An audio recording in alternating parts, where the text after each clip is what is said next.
I was really excited to be asked to speak here today because I want to tell you about the amazing kids that you're helping. To give you an idea of why this organization makes so much of a difference, I first need to tell you about my experiences teaching in Oakland. You may wonder what some of this has to do with backpacks, but don't worry, I'm going to get there. I taught at Lockwood Elementary School in East Oakland, right by the Coliseum, for 8 years. 8 years doesn't sound like a lot, but we had such a high turnover that by the time I left, I was 31 and I was the senior teacher at my school. There were teachers older than me. There was no one who had been at the school longer than me. We went through 8 principals and 5 superintendents in that time.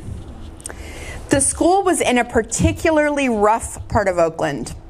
I didn't know this before I taught there, but the police actually called the neighborhood the killing zone. That's where I taught 3rd grade. Although I left that school 10 years ago, we unfortunately have the same challenges in our schools today. When I started working at Lockwood, like I said, I was 24. I was not even close to prepared for the level of need at this school. Like any group of people, my students had a variety of family situations. However, the level of financial need was consistent. It went from fairly low income to desperately poor. And life for all my students' families involved the difficulties that came along with raising children in the midst of so much financial stress. I was not prepared for the level of violence that these kids had to live with every day. Most of my students' families had no personal connection to the violence nearby, but they did have to live with the repercussions of it, and so did the teachers. This violence is hard to hear about, and it's harder to talk about, but it's a reality for many, many students in the Bay Area who live in poverty. I was just telling someone about my book that it took me 10 years to write because I would write a little bit and then I would find out about what happened to one of my former students and I would have to put it down.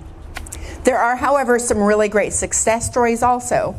So I was honored to meet and to grow to love students and families from many different cultures and backgrounds.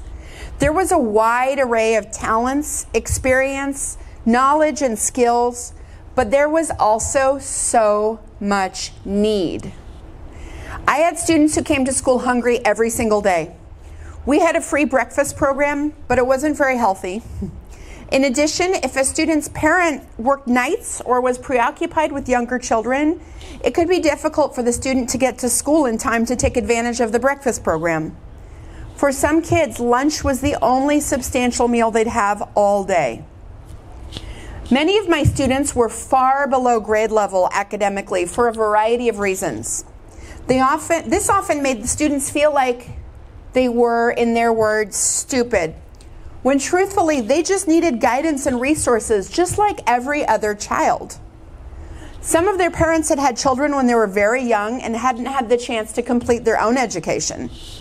And of course, many of the parents were working multiple jobs and just didn't have the time, money, or energy to help their children or to provide enrichment opportunities. I want to be very clear. None of this was because the parents didn't care about their kids. There wasn't a single parent who didn't buy school supplies because they didn't care. But if you're concerned about your children having food on the table, a roof over their head, and basic safety, their academic concerns are just not what you're going to be able to focus on. In addition, our school was in bad shape. The playground, which was really just an asphalt yard with some broken basketball hoops, was actually crumbling. One of the games the kids would play during recess was they'd get the little plastic spork from the cafeteria and they would dig holes in the asphalt because it was crumbling and they didn't have anything else to do. There was no grass and very few trees. The yard looked more like a prison yard than a schoolyard. Because of the violence in the area, we had trouble finding teachers and administrators, and many used our school as a stepping stone, and then, as they would see it, advance to better schools or better districts, which meant safer, more affluent areas. This constant turnover affected our students and families who couldn't build important relationships with school staff. Here's where the backpacks come in. Think of yourself as a student or parent of a student at the school. Think about all the things I've just mentioned and the financial stress that comes with trying to keep your family safe, housed, clothed, and fed. Now imagine that you're getting ready to send your child to school with the feeling of shame that comes from not being properly prepared.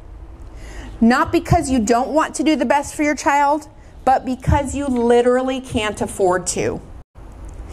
In many more affluent schools, parents and PTAs join with teachers in providing books and supplies for the classroom. Our school didn't have a PTA, ever.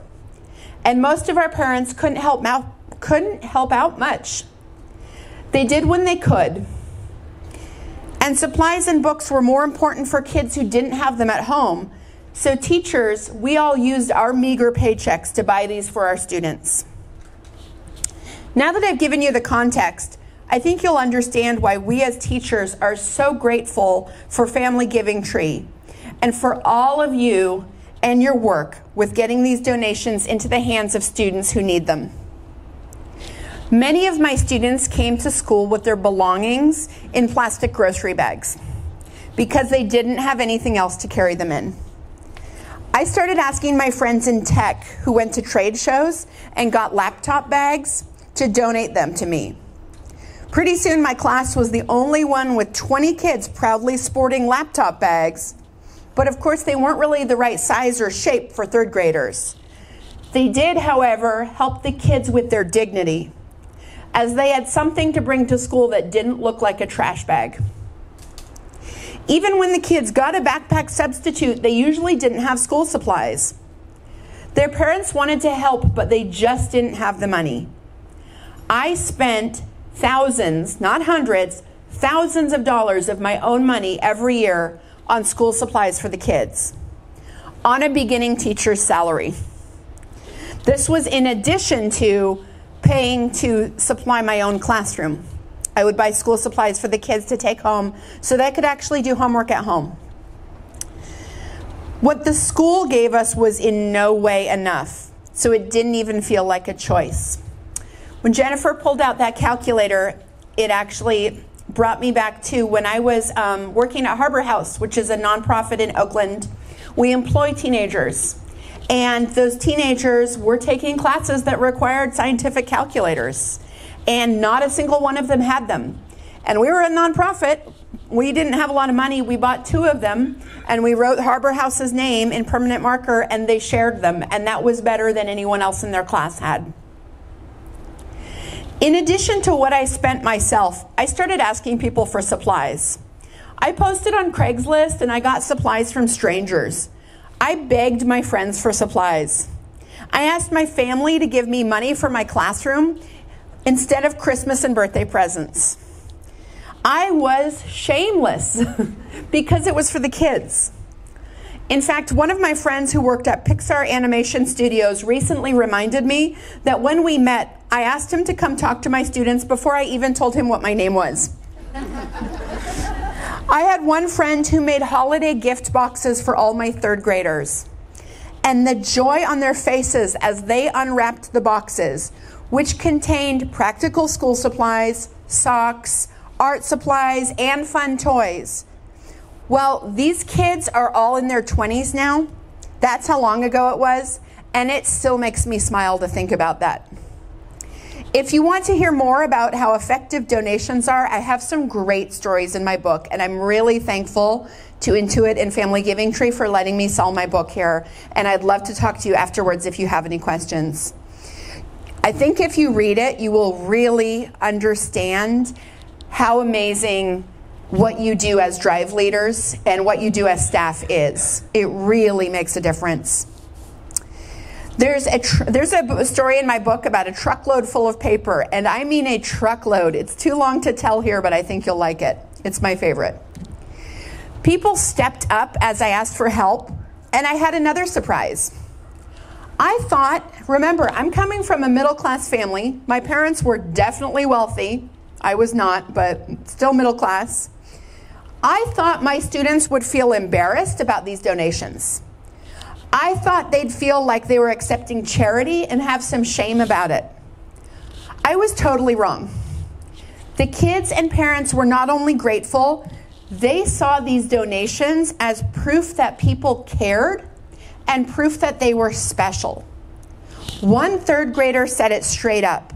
She said, "People keep helping us because they know we're special and they know we need an education." 8 years old, she got it.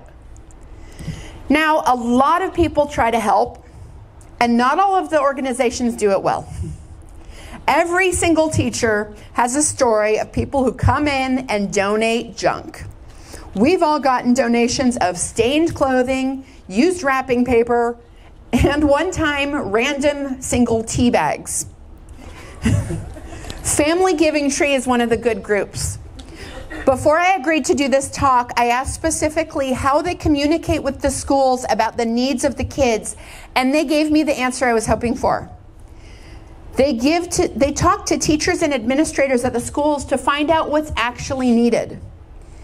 They don't assume what's needed in the backpack. They talk to the people in the know, which is something I wish everybody did. There's a grade differentiation of the backpacks, as she talked about. The younger kids get things like crayons, the older kids get colored pencils.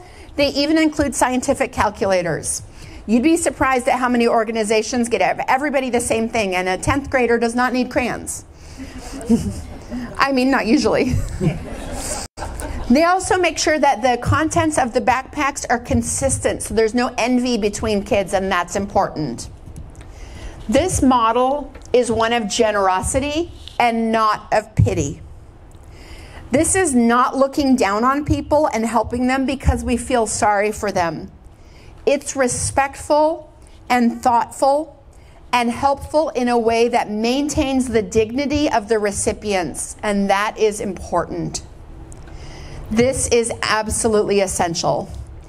I'm so grateful for all of you, for the Intuit who let us be here today, for the staff at Family Giving Tree, and for all of you who are drive leaders. I hope you will keep doing this drive every year. I hope you will keep increasing the number of backpacks you collect because there is so much need out there. We don't think there's this kind of need in the Bay Area, and there really is. On behalf of all the teachers I've worked with, on behalf of all the students I've served, I want to thank you all from the bottom of my heart. Thank you for your generosity, both in money and in time.